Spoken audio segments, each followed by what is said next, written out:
Jorge Mario Bergoglio, argentino.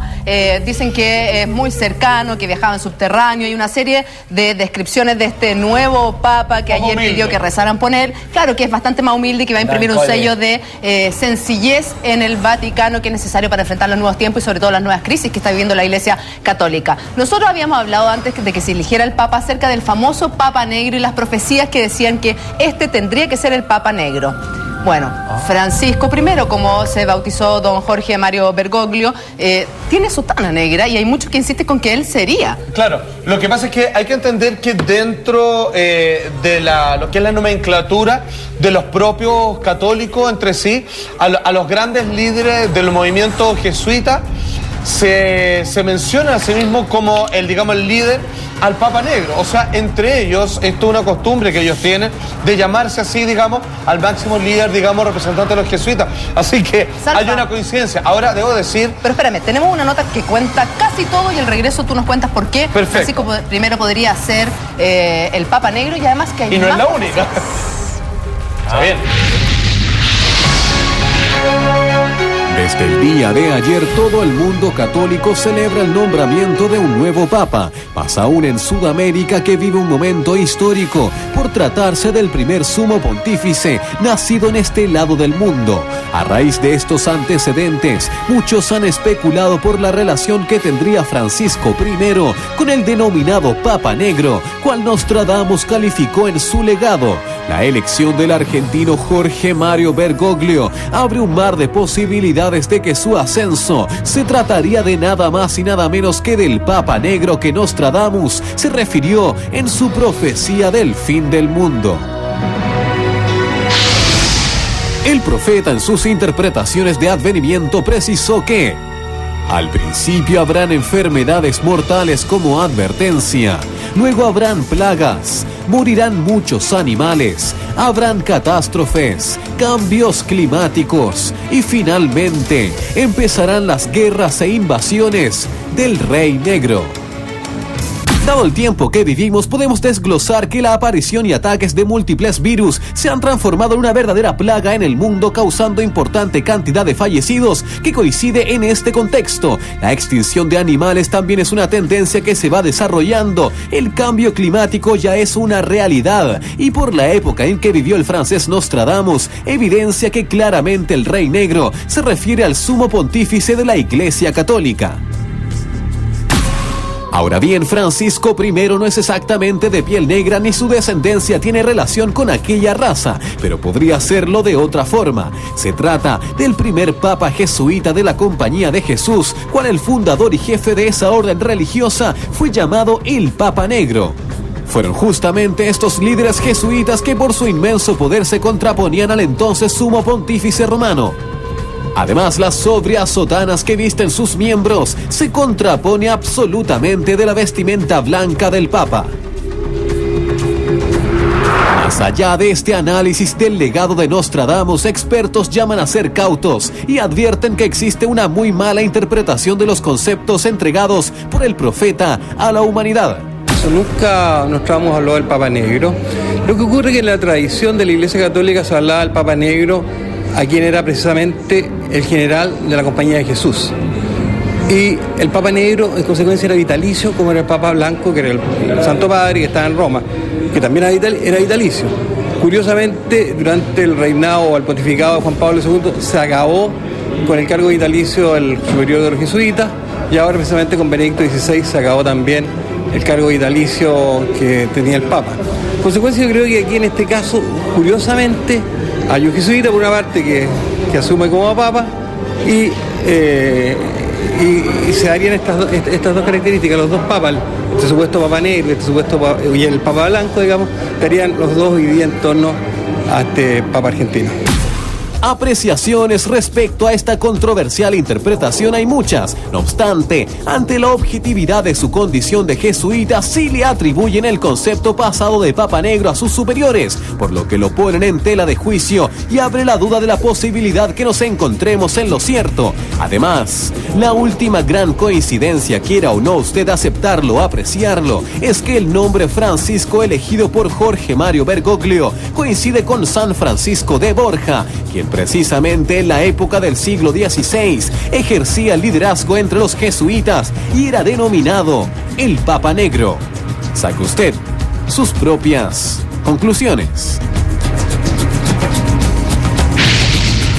A todo esto se suma también que Francisco solía cubrir su traje de purpurado con un sobre todo negro, y es por eso que se le está empezando a buscar muchas explicaciones para sindicarlo a él como este famoso Papa Negro. Y el color muy característico de los jesuitas. De los jesuitas, claro. Además que ellos, dentro de su propia orden, al líder, digamos, de esta sección del catolicismo, el provincial, se llaman Papa Negro entre ellos, digamos, al jefe en cuestión, digamos, al cabeza, digamos, de esta área, de este específico dentro de los cristianos. Sí, en la cabeza de la Compañía de Jesús. Exactamente. El Papa Negro se llaman obviamente porque en la contraposición, digamos, de que los papas generalmente, los altos cargos visten de estos trajes claramente blanco, absolutamente inmaculado, y ellos son un traje negro. Ahora, hay que decir, el Papa viene con las cosas claras, yo creo. Debo decir que yo admiro a varios jesuitas por su nivel de estudio que tienen. Athanasius Kircher, por ejemplo, son grandes intelectuales, y muchas veces la Iglesia lo ha querido hacer un poquito al lado por el tremendo poder, digamos, que ellos abarcan. O sea, son de características de empoderarse de esto. Ahora, como decían en la nota, Nostradamus de alguna manera, que en varias ocasiones se refería al Papa, ya que tiene potestad de gobernante, se refería a él como el rey, y de alguna manera también lo menciona. Ya estaba Benjamín Solari Parravicini, el Nostradamus argentino, de alguna manera dijo: cuando estén las nociones y caigan fuego del cielo y todos los demás, probablemente el Papa va a emigrar o provenga claramente de Sudamérica. Hay un texto al respecto que, fíjate, claramente parece apuntar a lo que acaba de suceder ayer con la disposición de este nuevo sumo pontífice. ¿Se puede ver eso, por favor? A ver, veamos. Que tenemos ese textito que es bastante edición. Esto fue en el año 38, imagínate, dice: el papado tendrá nuevas normas. Estamos leyendo algo para Ravicini: y lo malo de ayer dejará de serlo. La misa será protestante sin serlo. Los protestantes serán católicos sin serlo. Un poco diciendo respecto a las confusiones y a las retomas, digamos, de cargo. El Papa se alejaría del Vaticano en viajes y llegará a América. ¡Toma! En tanto la humanidad caerá, de alguna manera refiriéndose a todas las catástrofes y cataclismos que se avecinan, producto, digamos, de lo que él, otro de los tantos profetas que hablaban de la decadencia de la Iglesia Católica, y que según el propio Malaquía, este sería el último. O sea, de aquí se viene una gran lucha interna y final. O quizás una gran lucha interna que finalmente hace un renacer de la Iglesia. Absolutamente, a partir eso no está descartado.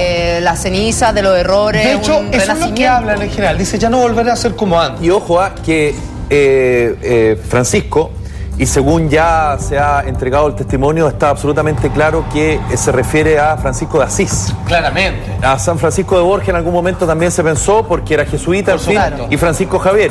Pero claramente es por Francisco de Asís. Francisco de Asís, en la categoría de santo, digamos. Claro, no, de santo. Tremendo. No solamente desde el punto de vista de la pobreza y la austeridad, sino que también porque fue un gran reformista de la Iglesia.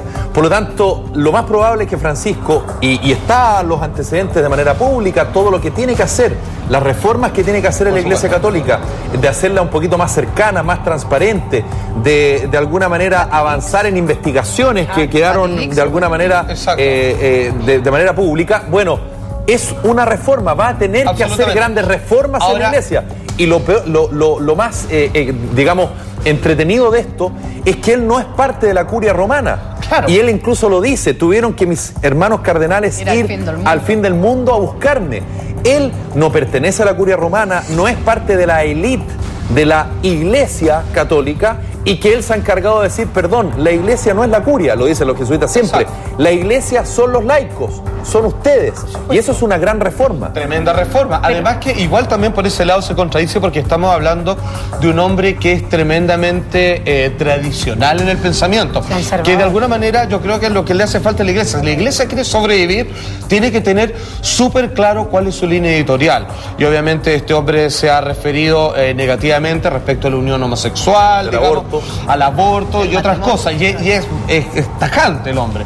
Entonces yo creo que en esta mezcla de devolver a lo que la Iglesia era en sus comienzos, más cercana a las personas, o como el propio San Francisco de Asís, que él tenía un particular cariño incluso con las criaturas inferiores, como los animales, que él llamaba al sol y a la luna hermano sol, hermana luna, como estar agradecido de todo lo que la naturaleza le brindaba al hombre para desarrollarse.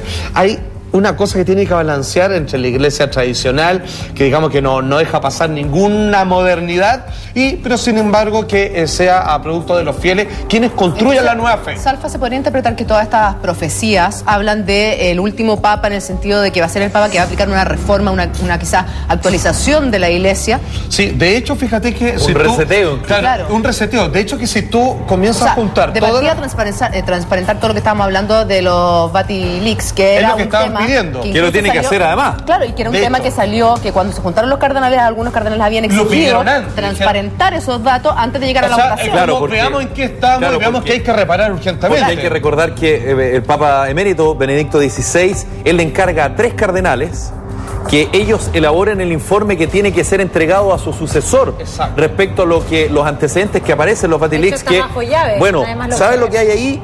Hay corrupción. Exacto. Hay una lucha de poderes tremendo. Habrían antecedentes respecto a redes de abusos sexuales dentro del Vaticano. Exacto. Existen, claro, redes de pedofilia, platas ocultas. Entonces son una serie de cosas que este Papa sí o sí va a tener que recoger y va a tener que actuar en una sociedad cada vez más exigente y con una iglesia católica cada vez más cuestionada. Pero por eso te digo, o sea, si uno pesca esta profecía y lo hace más literal, la interpretación, uno puede decir, se acaba la iglesia católica, pero si uno lo entiende de la manera que tú lo estás explicando, es como ya llegamos a la crisis de la iglesia y este papa vendría a ser como el último papa que reformaría todo. Y de hecho, hace mucho sentido. Y de hecho no se le viene fácil, porque si seguimos leyendo escrituras proféticas, dicen que a este papa le va a salir otro en el camino.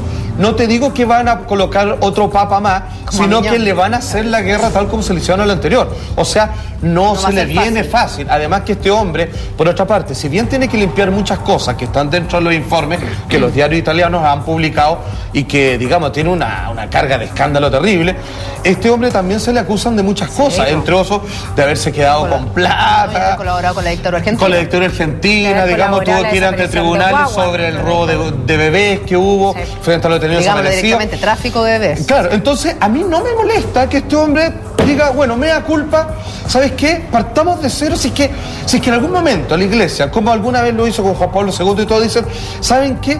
Sí, no hemos equivocado, no hemos desviado el camino, partamos de nuevo. ¿Sabes que si hicieran eso yo feliz? Y dijeron, hagamos las cosas bien, paremos el escándalo, cortemos con la corrupción, con los lazos de poder, empecemos a ayudar a la gente y hagamos lo que tiene que hacer la religión, religar, volver a colocar los hilos que nos vuelven a unir con la santidad de la religión. Y por eso yo creo que finalmente los cardenales eligen a un jesuita, que es un hecho inédito, porque el primer jesuita... Que es un intelectual de la iglesia. Absolutamente. Es un tipo, una biblioteca andante, y al mismo tiempo cuando él se pone Francisco, se coloca la chapa de la misión. Volvamos a la iglesia lo que es un acto de confianza, de amor, de reencuentro, digamos, con los poderes divinos. De sencillez. Digamos, y de sencillez. Y hay algunos, de no de opulencia. Claro, hay algunas cosas de él. Por ejemplo, en algún momento llamó a los sacerdotes a no ser hipócritas quienes le negaban la comunión a madres solteras. Eso es muy propio de los jesuitas. Exacto. Y eso, de alguna manera, en algunas órdenes más tradicionales y conservadoras y ortodoxas de la Iglesia Católica, no es aceptable. Acusó de inmorales a los países que tienen una deuda social con su pueblo, de inmoralidad. Bueno, y a propósito de lo que pasó en el día de ayer, ¿qué más humilde que pedir por él, que la gente pidiera por él? ¿Qué más humilde que pedir por su antecesor? ¿Qué más humilde que hoy ir a rezarle a la Virgen e ir hoy a visitar a Benedicto XVI? ¿Qué más humilde que él, que anoche en la comida con los cardenales dijo que Dios los perdone? Exacto. El que Dios los perdone, ¿por qué? ¿Porque me eligieron a mí porque yo no quería ser? ¿O que Dios los perdone porque eligieron realmente a un papa que viene a hacer los cambios? Claro. Un papa, fíjense que ayer, después de que terminó toda la ceremonia, bueno, estaban todos los cardenales esperando que llegara en la limusina el Papa Francisco. Exacto. Y llegó en un bus. Bueno, porque él como cualquier otro. Él andaba en metro en Buenos Aires, andaba en bus. Aparte que tienen ellos una vocación, que yo me quito el sombrero, que es de misionero. Si ustedes ven la película La Misión, interpretada por Jeremy Irons, eso es un jesuita. Alguien que se va a meter al Amazonas, digamos, y arriesga vida para llevar la palabra de Viven en la frontera. Exactamente. Y en ese sentido, los tipos hacen un trabajo antropológico. Digo, hay una anécdota que contaban ayer respecto a el Papa Francisco, que llama mucho la atención, que cuando se produjo este fatídico incendio de la discoteca Cromañón en Buenos Aires, que murieron más de 100 jóvenes, que fue terrible, muchas autoridades llegaron de inmediato a ponerse para la foto, en fin, y de repente vieron aparecer un curita en una micro que se baja y empieza a ayudar a los heridos, a darle la extrema unción, acompañó a un par de jóvenes que lamentablemente fallecieron hasta el momento de su muerte y después el curita no se puso para ninguna foto, se fue en el mismo bus que había llegado y se fue. Y todo el mundo decía que buena onda el curita hasta que entendieron que era en esa época el arzobispo de Buenos Aires y quedaron todos impactados por la sencillez porque él no fue a buscar cámaras, no fue a decir la Iglesia Católica ha llegado aquí en socorrerlo, sino fue en su misión de ayudar al otro, de tratar de socorrerlo y tratar de estar aparte. Va a hacer la pega. Eso es lo que te iba a decir, que es heavy que nosotros estemos alabando cosas que debieran ser propias de un cura, de un cardenal, de un obispo, porque en el fondo, claro, eso queda para mí, que soy un ser humano eso es iglesia, que soy un ser humano civil común y corriente, que pudiera bajarme o darme aires de grandeza, pero yo creo que eso va en la esencia de lo que debiera ser la iglesia aquí, ahora o mañana. Lo que no hay que, eso sí, equivocar, creo yo, en Francisco, a propósito de su antecedente y su manera en que él ha sido como provincial de la Compañía de Jesús, como arzobispo auxiliar de Buenos Aires, como arzobispo de Buenos Aires, como cardenal, ¿no es verdad? Es que él es un tipo muy político y como buen jesuita entienden el poder y lo saben administrar de una manera muy eficiente.